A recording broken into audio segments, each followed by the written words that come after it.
안녕하세요, 여러분. 헤드헌터 23년 차 박상무입니다. 오늘은 직장인이라면 누구나 한 번쯤 고민해봤을 주제로 찾아왔습니다. 바로 직장 내 대인관계인데요. 혹시 여러분도 이런 경험 있으신가요? 상사의 애매한 지시에 어떻게 반응해야 할지 모르겠거나, 동료와의 의견 충돌로 업무가 진행되지 않거나, 후배 직원과의 관계에서 어디까지가 적절한 선인지 헷갈리거나, 사실 직장에서의 인간관계는 업무 성과만큼이나 중요합니다. 한국경영자총협회가 2023년 발표한 직장 내 스트레스 요인 조사에 따르면 직장인들이 느끼는 스트레스의 68%가 대인관계에서 비롯된다고 하네요. 오늘은 직장 내 대인관계에서 가장 힘든 점들이 무엇인지 알아보고 이를 현명하게 해결할 수 있는 구체적인 방법들을 함께 나눠보겠습니다. 파트 1. 직장 내 대인관계. 왜 어려울까? 첫 번째로 가장 많은 분들이 어려워하시는 부분이 바로 의견 충돌과 갈등 관리입니다.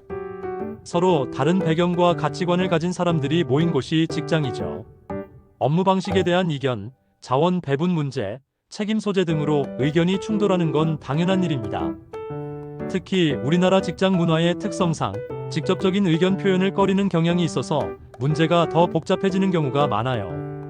2022년 한국리서치에서 실시한 직장 내 소통 문화 조사를 보면 직장인의 73%가 상사나 동료에게 반대 의견을 표현하기 어렵다고 답했습니다. 이렇게 갈등이 제대로 해결되지 않으면 관계 악화는 물론이고 업무 효율성까지 떨어지게 되죠. 두 번째는 애매모호한 소통입니다. 알아서 잘해주세요. 적당히 해주시면 됩니다. 같은 말들 많이 들어보셨죠?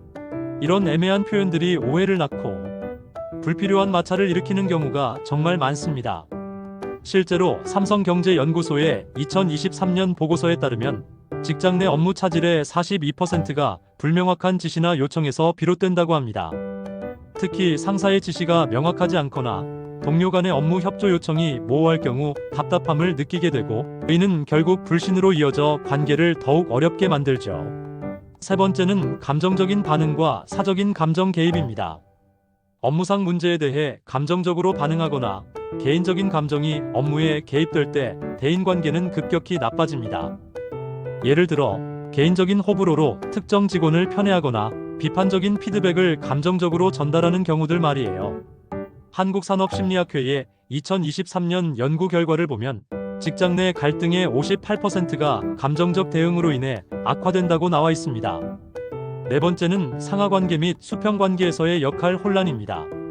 상사와 부하 직원 간의 관계, 그리고 동료 간의 수평적 관계는 각기 다른 특성을 가지는데요. 이러한 역할의 경계가 모호해지면서 서로에게 기대하는 바가 달라지고 갈등이 유발되는 경우가 많습니다. 마지막으로 불필요한 비교와 경쟁입니다. 한국고용정보원의 2023년 조사에 따르면 직장인의 64%가 동료와의 과도한 경쟁으로 인한 스트레스를 경험한다고 답했어요. 능력이나 성과를 타인과 비교하고 과도하게 경쟁하는 분위기는 스트레스를 유발하고 동료 관계를 해칠 수 있습니다. 파트 2. 효과적인 소통 기술. 자, 그렇다면 이런 어려움들을 어떻게 극복할 수 있을까요? 첫 번째 해결책은 적극적인 경청입니다. 상대방의 말을 주의 깊게 듣고 이해하려는 노력이 정말 중요해요. 여기서 중요한 건 단순히 말만 듣는 게 아니라 비언어적인 표현, 즉 표정이나 제스처에도 관심을 기울이는 거예요. 하버드 비즈니스 리뷰의 2022년 연구에 따르면 적극적 경청을 실천하는 관리자들의 팀은 그렇지 않은 팀보다 업무 만족도가 39% 높았다고 합니다. 실제로 경청할 때는 이런 점들을 유의해 보세요.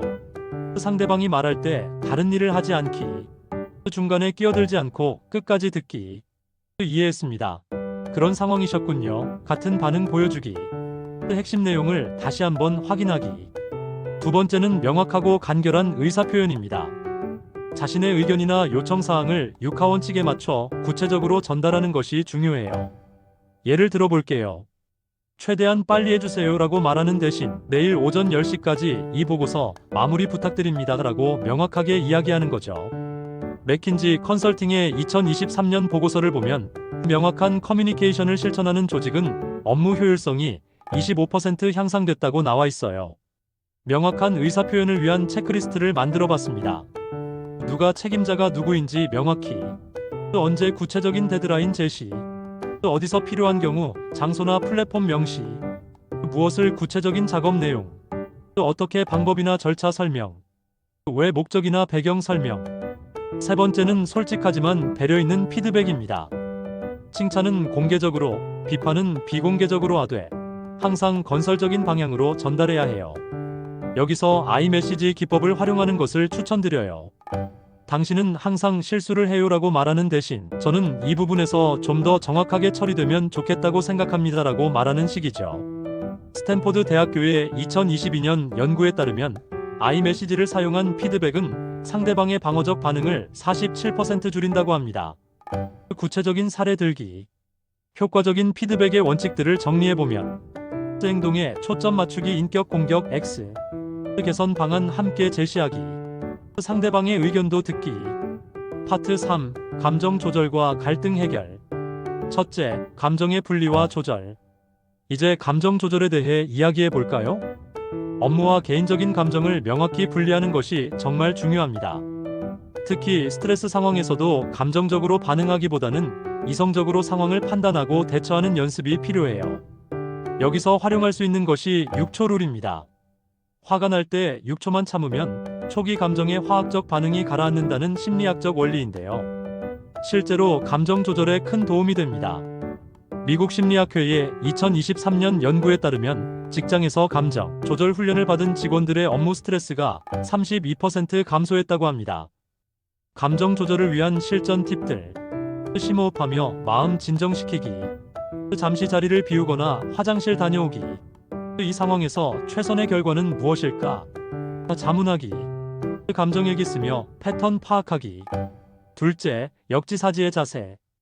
역지사지의 태도도 정말 중요합니다. 상대방의 입장에서 생각하고 공감하려는 노력이 불필요한 오해를 줄이고 관계를 더욱 깊게 만들 수 있어요. 예를 들어, 상사가 갑자기 업무 스타일을 바꾸라고 할 때 왜 이런 걸 시키지?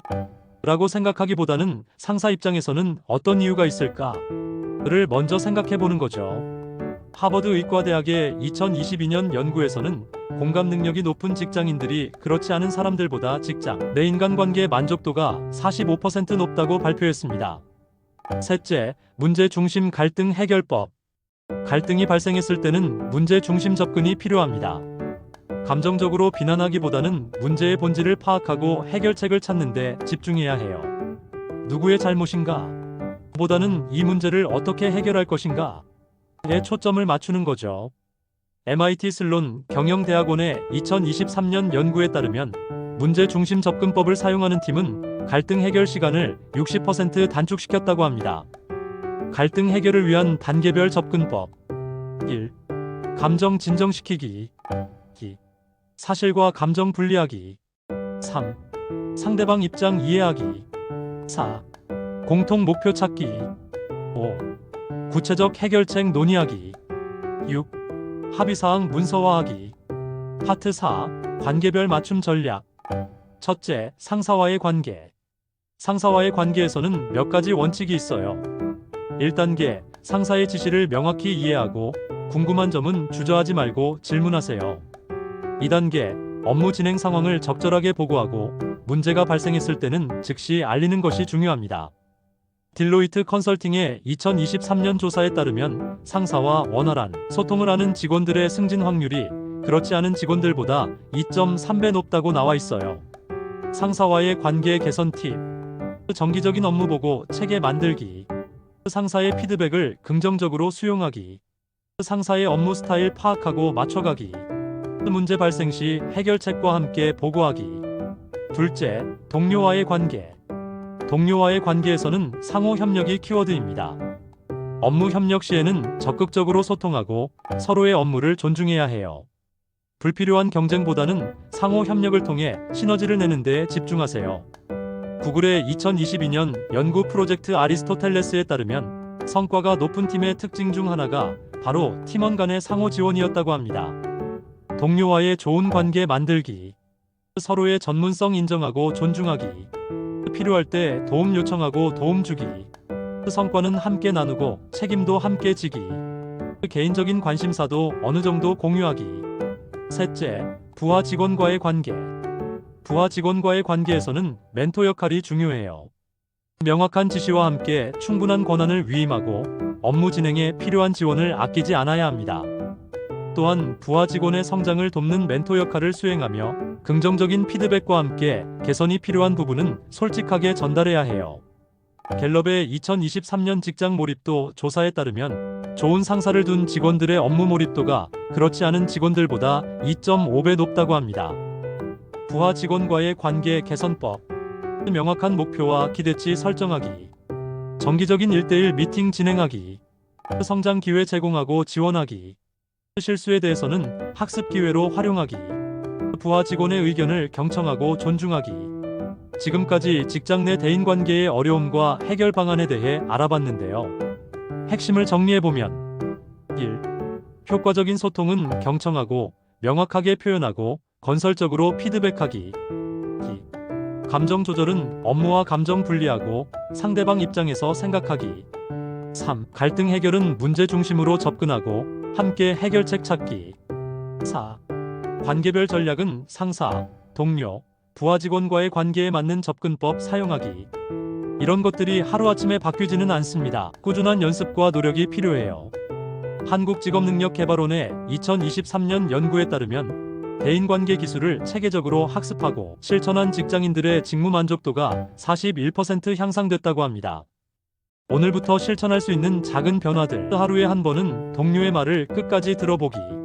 애매한 표현 대신 구체적으로 말하기. 화가 날 때 6초 참고 심호흡하기. 상대방 입장에서 한 번 더 생각해보기. 여러분도 오늘부터 하나씩 실천해보시면서 더 건강하고 행복한 직장 생활을 만들어 가시길 바랍니다. 오늘 영상이 도움이 되셨다면 좋아요와 구독 부탁드리고 여러분의 직장 내 대인관계 경험이나 팁이 있다면 댓글로 공유해주세요. 다음 영상에서 또 만나요. 감사합니다.